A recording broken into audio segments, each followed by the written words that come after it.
Friends, వంకాయని ఇలాగా చీలికల్లా కోసుకొని 4 పలకలు కోసుకొని మనం మగ్గబెట్టేసుకోవాలండి. అంటే మనకి సింపుల్గా అయిపోతుంది.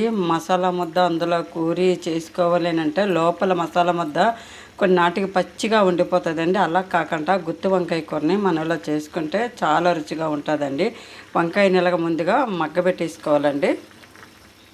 ఓలి గరం మసాలా అంతా కూడా మనం మిక్సీ పట్టుకొని ఉంచుకున్నాము కదా, చక్కగా మగ్గిపోయేవండి.